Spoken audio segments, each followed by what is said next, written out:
Hola a todos, bienvenidos al grupo de estudios sobre emergencias médicas. Hoy les habla Juan Carlos Torres Lugo, médico emergenciólogo. Vamos a conversar sobre el tema de meningitis aguda bacteriana. Cuando conversamos sobre meningitis aguda bacteriana, debemos tomar en cuenta que es un cuadro clínico que va a estar representado tanto por manifestaciones neurológicas como por manifestaciones infecciosas. Eso hace que este cuadro sea muy florido en cuanto a la sintomatología clínica. Recordemos primero que el encéfalo y la médula espinal, por supuesto, están recubiertas por unas capas. Las meninges, que son las que están afectadas directamente por este proceso infeccioso, tienen que ver con el recubrimiento del encéfalo. Por supuesto, pegado al cráneo tenemos la dura madre, la otra meninge o la otra capa que tenemos es la aracnoides y por supuesto la que se encuentra adosada al encéfalo o al tejido nervioso es la pía madre. Entre la aracnoides y la pía madre se encuentra el espacio subaracnoideo. Este espacio subaracnoideo es el que va a ser afectado directamente por el proceso infeccioso. Entonces, ¿cómo definiríamos la meningitis bacteriana aguda? No es más que un proceso infeccioso que afecta el sistema nervioso central y específicamente el espacio subaracnoideo. Por tanto, se va a acompañar de sintomatología tanto infecciosa, por ejemplo, fiebre, escalofrío, malestar general, como con sintomatología neurológica. Puede haber fotofobia, puede haber rigidez de nuca, puede haber alteraciones del estado de conciencia en sus diferentes niveles. Entonces, definiéndolo ya como un concepto, la meningitis aguda bacteriana no es más que una inflamación de las dos membranas más cercanas al encéfalo, es decir, la pía madre y la aracnoides. Entonces no es más que un proceso supurativo a ese nivel. Aquí podemos observar cómo el líquido cefalorraquídeo, que es un líquido normalmente claro, aquí se hace un líquido ya purulento, como se ve en la imagen de abajo, como un líquido purulento con inflamación de esas membranas que recubren el encéfalo. Entonces, cuando hablamos de meningitis bacteriana aguda, tenemos que hablar entonces de aquellos agentes etiológicos que son los que primariamente afectan a nuestros pacientes. Y allí vamos a tener como característica que los principales agentes infecciosos son aquellas bacterias que poseen cápsulas. Y por eso las principales son el Streptococcus pneumoniae, la Neisseria meningitidis, el Haemophilus influenza y la Listeria monocytogenes, que hacemos la salvedad que es más que todo en pacientes inmunocomprometidos. Fíjense que la mortalidad que provoca esta enfermedad está en las edades extremas de la vida o muy pocos meses de edad o días de edad, así como en pacientes ancianos. En Estados Unidos de América, fíjense que tenemos una epidemiología que relata que existen de cada 100.000 habitantes, puede haber 3 casos por cada 100.000 habitantes y con una mortalidad que es muy variable dependiendo de las series de casos, pero puede ir hasta de un 30%. Recordemos también que la meningitis bacteriana aguda, si no hacemos el diagnóstico a tiempo, mayor mortalidad tendremos. Y si es un paciente que por X o Y razón no recibe tratamiento antibiótico adecuado, por supuesto la mortalidad va a ser del 100%. Cuando hablamos de meningitis aguda bacteriana tenemos que recordar la fisiopatología y allí entonces vamos a tener una colonización de este germen, ¿verdad? De las mucosas, principalmente las mucosas de la nariz, ¿sí? Las mucosas a nivel de la esfera otorrinolaringológica y que van a pasar al torrente sanguíneo y esta bacteria va a evitar la fagocitosis gracias a que es una bacteria encapsulada.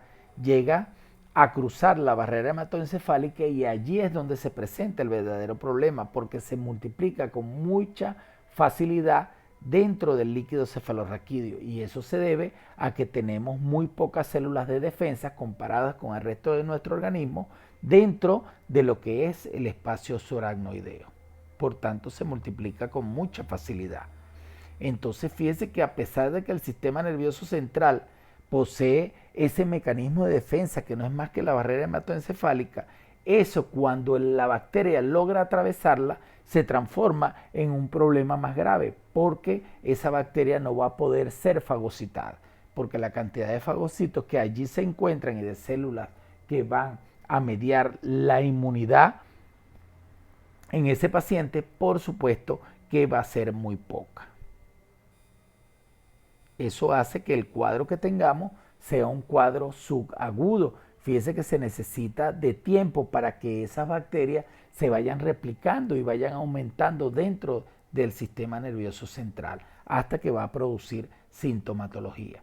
Entonces, dentro de las bacterias que con mayor frecuencia provocan meningitis bacteriana aguda, tenemos el Streptococcus pneumoniae, ¿sí? En más de la mitad de los pacientes, la Neisseria meningitidis, que se presenta con una sintomatología clínica muy florida en algunos pacientes, el estreptococo del grupo B, la Listeria monocytogenes y por supuesto el Haemophilus influenza. Fíjese que cuando nosotros hablamos de una meningitis bacteriana aguda, también tenemos que conversar sobre aquellos pacientes que están inmunocomprometidos por X o Y razón.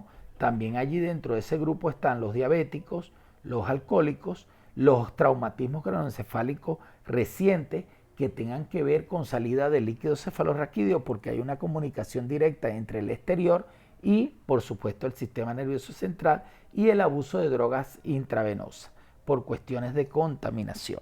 Entonces, fíjense que en los pacientes inmunocomprometidos vamos a tener al Streptococcus pneumoniae, la Neisseria meningitidis, pero va a estar otro germen que es la Listeria monocytogenes, así como cualquier bacilo gram negativo.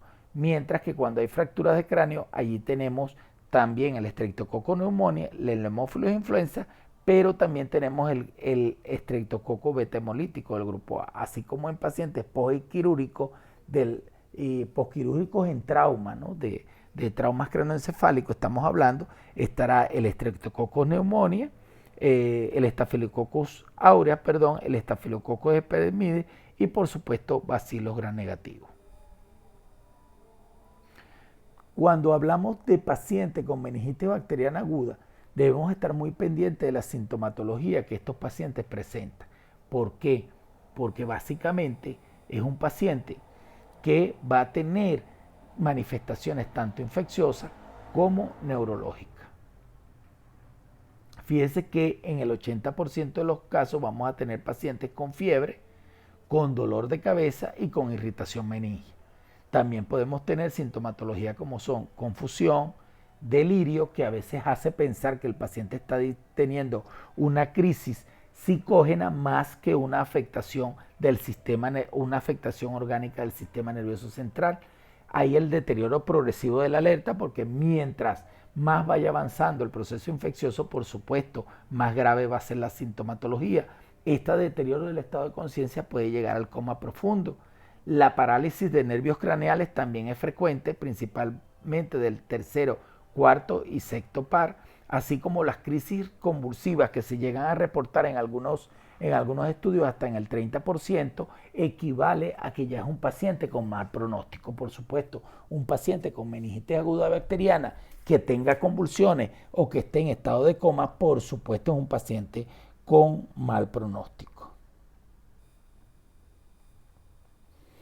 Entonces, dentro de las manifestaciones clínicas tenemos síntomas y signos, ¿sí? Donde la fiebre se va a encontrar en el 95% de los casos. La cefalea la vamos a conseguir en la mayoría de los pacientes, también en un 95%. La fotofobia ya podemos encontrarla en la mitad del paciente que presente meningitis bacteriana aguda. Y en niños pequeños es muy frecuente lo que es los vómitos, ¿sí? Mucho menos en los adultos, que llega solamente a un 10%. Pero dentro de los signos Fíjese que la rigidez de nuca es lo que manda, hasta algunas series hasta un 90%, la confusión en un 75% y los signos que ya vamos a hablar más adelante sobre ellos, como son el de Kearney y el de Brusinski, fíjese que se pueden conseguir en en poco porcentaje de esos casos. Es decir, que aunque sea un signo que aclara el diagnóstico, que te ayuda a hacer el diagnóstico clínico, no se presentan en todos los pacientes y principalmente cuando estos son pacientes ancianos que ya tienen artrosis, por ejemplo, de la columna generalizada o en pacientes pequeños, en pacientes neonatos.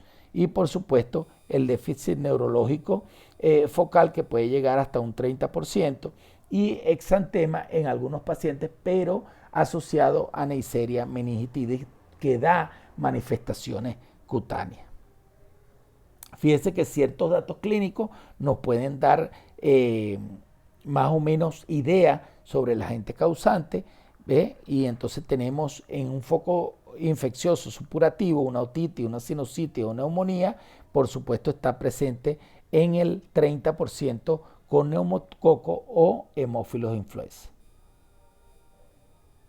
Dentro de las manifestaciones clínicas, como lo dijimos, hay signos como son lo que es la rigidez de nuca, dado por el signo de Kearney, y se explora con el paciente en decúbito dorsal, es decir, acostado boca arriba, se flexiona el muslo sobre el abdomen y se despierta dolor al extender pasivamente la pierna. Eso sería positivo en cuanto al signo de Kearney, ¿sí? El signo de Brusinski no es más que se explora con el paciente en decúbito dorsal, también boca arriba, y se reporta positivo cuando existe una flexión de cadera y de rodilla al flexionar el cuello. Aquí es todo lo contrario, pero sigue siendo el mismo principio fisiopatológico, donde está inmersa la rigidez de nuca.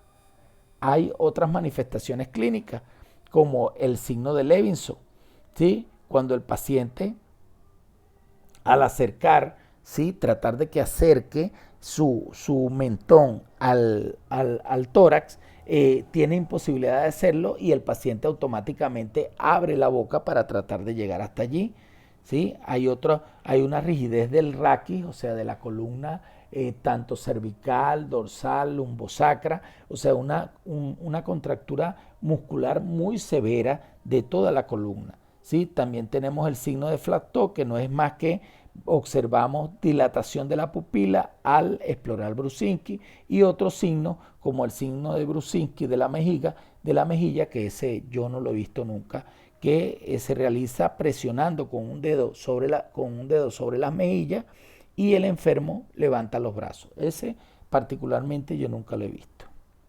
Fíjese que pacientes con meningococcemia manifiestan hasta la mitad de los casos erupción maculopapular, la cual se transforma rápidamente en una erupción petequial y por supuesto que da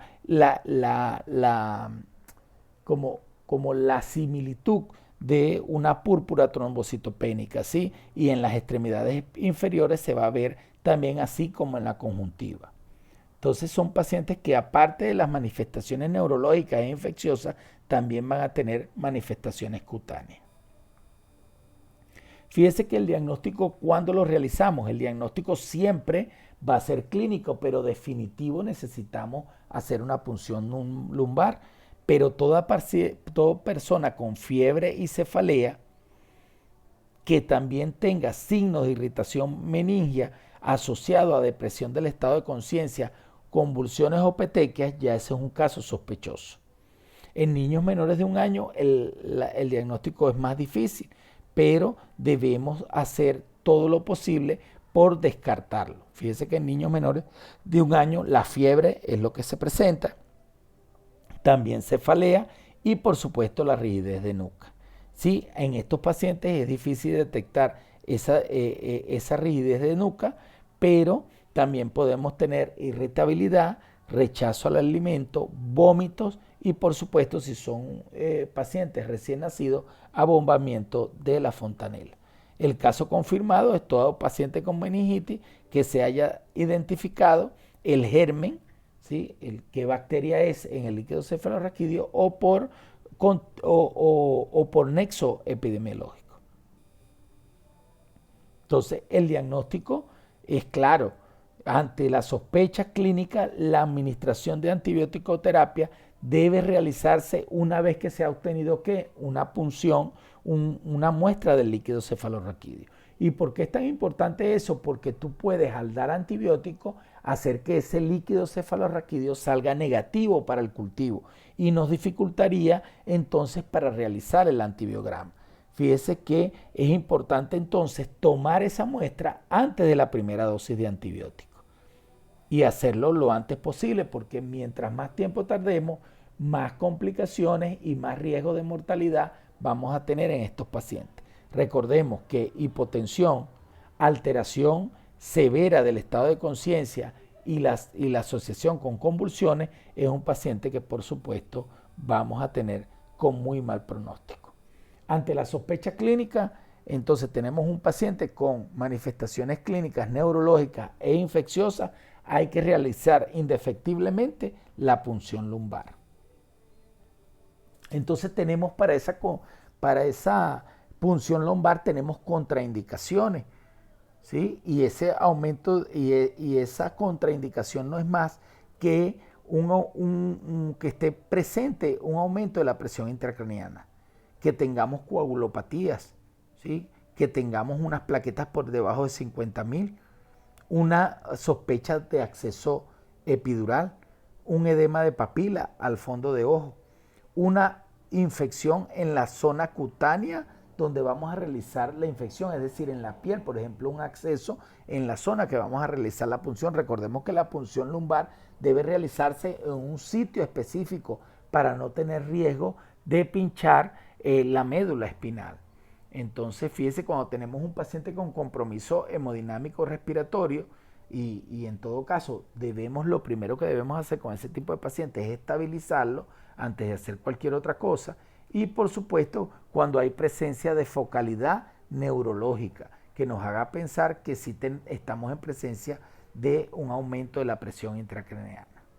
Por supuesto, para nosotros descartar ese aumento de presión intracraneana tenemos que hacer estudios, ya sea la tomografía, que es de muy fácil acceso, o la resonancia magnética nuclear cerebral.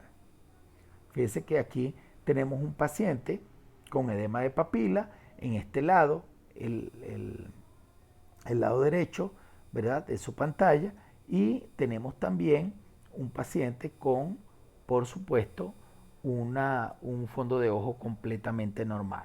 Fíjense que ya ahí estaríamos contraindicando el procedimiento porque hay riesgo de herniación cerebral. Fíjense entonces aquí tenemos, mire estas tomografías donde vemos indefectiblemente o rápidamente que ese paciente tiene edema cerebral por un borramiento de los surcos cerebrales.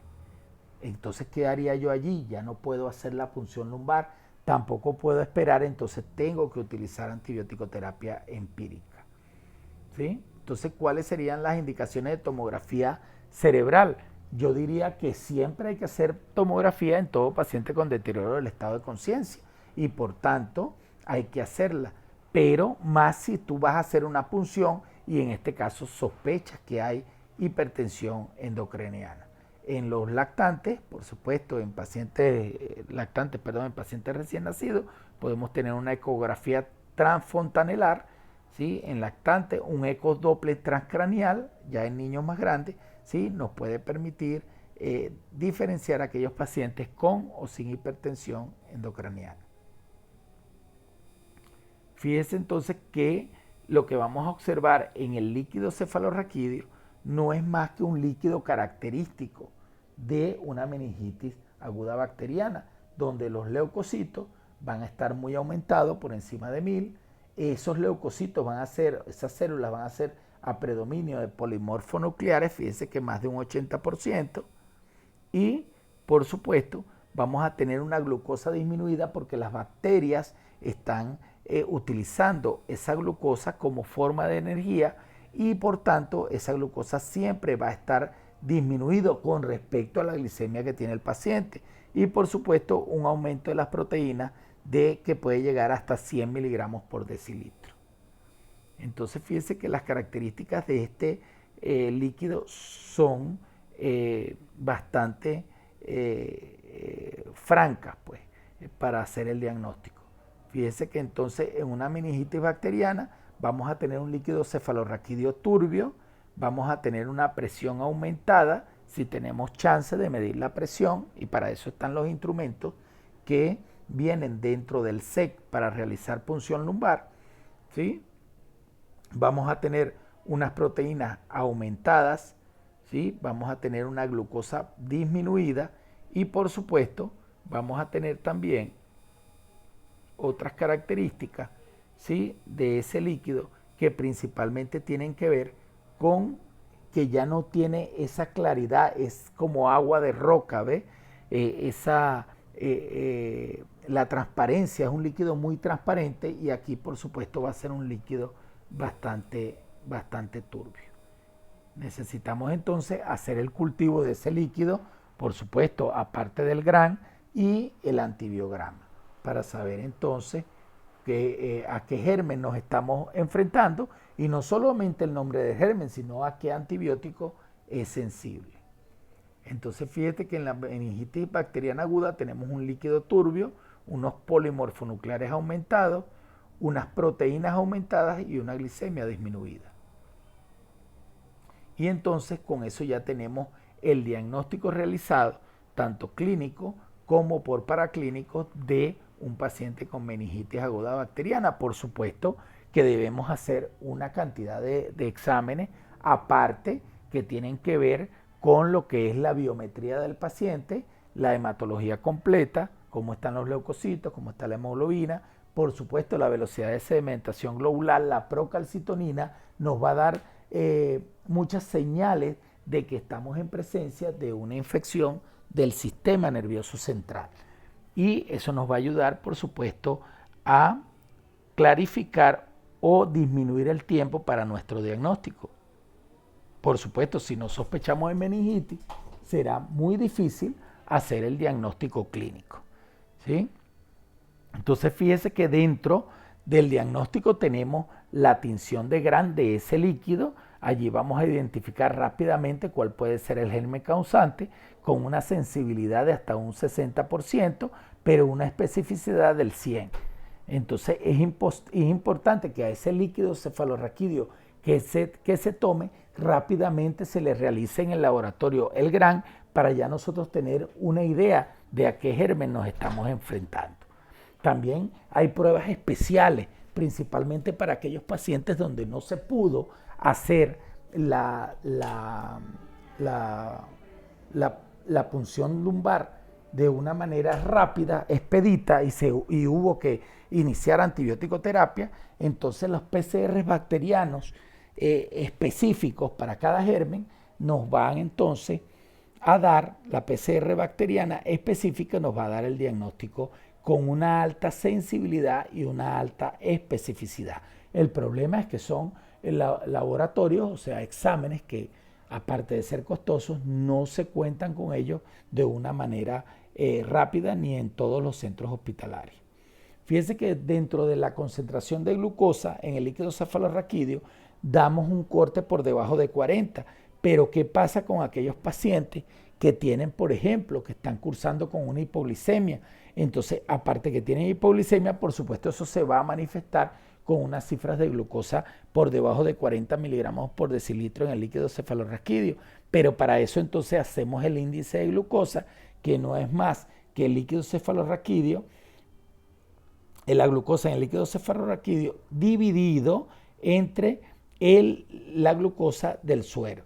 Menor de 0.40 sugiere de manera significativa una meningitis bacteriana, porque también puede ocurrir en el lado contrario, que el paciente tenga la glicemia muy elevada y por supuesto en el líquido cefalorraquídeo va a estar por encima de 40 y vas a decir no, el paciente no tiene meningitis porque en el líquido la glicemia está, por decir algo, en 60 miligramos por decilitro, pero estamos trabajando con un paciente que tiene 250, 300 de glicemia y allí es donde vamos a utilizar el índice de glucosa sobre el índice de glucosa, sobre la glucosa del suero, y si este es menor de 0.40 ya sabemos que estamos en presencia, es lo más probable, de una meningitis bacteriana aguda.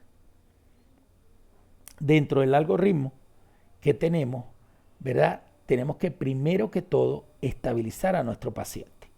Estabilizar es lo más importante. Sospechar clínicamente que estamos en presencia de una meningitis aguda bacteriana y por supuesto asegurar lo que es el ABC, que es vía aérea, la ventilación y por supuesto dentro de eso la oxigenación del paciente y la estabilidad hemodinámica, monitoreando no solamente la parte cardiorrespiratoria, sino la parte neurológica también. Y para eso es importante ese Glasgow de ingreso que tiene el paciente, la presencia o no de focalidad neurológica, porque eso nos va a decir si el paciente está mejorando con el tratamiento indicado o está empeorando. Pero necesitamos un buen examen físico de entrada neurológico para saber cómo vamos. Igual como se hace en todo paciente traumatizado, Glasgow y pupilas. Bueno, aquí en este caso también Glasgow, presencia o no de focalidad neurológica y por supuesto pupilas.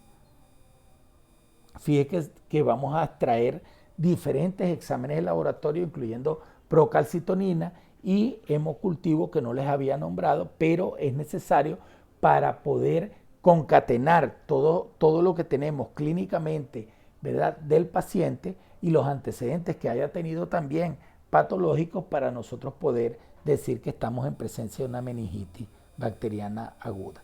Recordemos las contraindicaciones, ¿verdad?, de la punción lumbar y fíjese, cuando tenemos una punción lumbar, en esa punción lumbar tenemos que hacer citoquímico, gran cultivo y de ser posible PCR de diferentes agentes etiológicos y allí, ¿verdad? Cuando ese paciente no le podemos hacer porque si hay contraindicaciones, iniciamos con dexametasona 0,15 miligramos por kilo en pacientes pediátricos, 16 miligramos STAC en pacientes adultos, ¿verdad? Valorar tomografía y resonancia craneal y por supuesto volver a revalorar si hay contraindicaciones de esa punción. Pero cuando tenemos la punción, recordemos que debemos tener citoquímico, gran cultivo por lo menos, y si tenemos PCR sería magnífico. Entonces la dexametasona, 0,15 miligramos por kilo en pacientes pediátricos, 16 miligramos en una sola dosis en pacientes, antes de iniciar el antibiótico empírico. Eso nos va a permitir que el antibiótico llegue más fácilmente a las meninges. Y la dosis recomendada de antibióticos para adultos con función renal normal, fíjese que dentro de la penicilina G, el problema es que la penicilina G hay que administrarla cada 4 horas, serían unas 24 millones de unidades día, ¿sí? La ampicilina 12 gramos al día, la cefotaxima, la ceftriaxona y la ceftazidima, que son antibióticos que están más indicados a la hora de utilizar una antibiótico-terapia empírica y que no tengamos una punción lumbar y que no tengamos, por supuesto, el resultado del GRAN o de la PCR, ¿sí? Entonces, esas son las dosis de los pacientes que vamos a utilizar. Fíjese entonces que dentro de aquel paciente que hemos tenido, tanto el personal que ha trabajado con él como familiares, tenemos que realizar una quimioprofilaxis. ¿Y por qué una quimioprofilaxis? Porque hay probabilidades de que ese paciente que ingresa con una meningitis aguda bacteriana haya infectado a miembros de la familia o miembros del personal de salud que no hayan utilizado los instrumentos para protección en el trabajo, para protección en el área hospitalaria.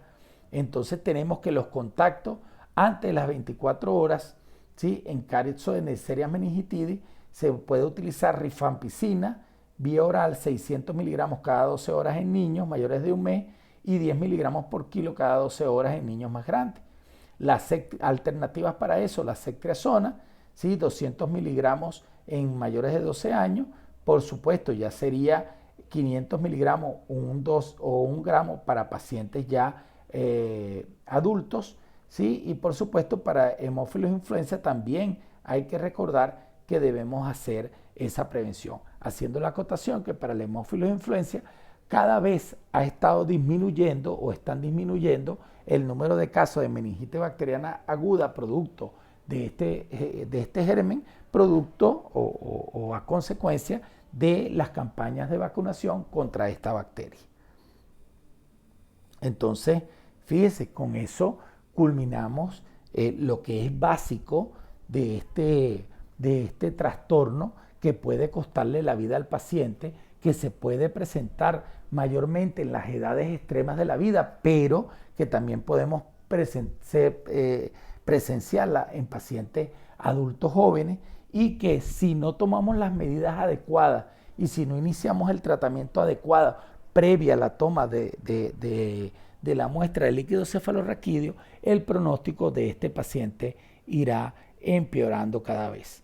Entonces, muchísimas gracias. Recuerden seguir apoyando nuestro canal, el grupo de estudios sobre emergencias médicas, y seguimos creciendo en suscriptores. Eso significa que seguimos creciendo en aliados para hacer que este grupo de estudio siga creciendo, valga la redundancia, y por supuesto se haga cada vez más fuerte.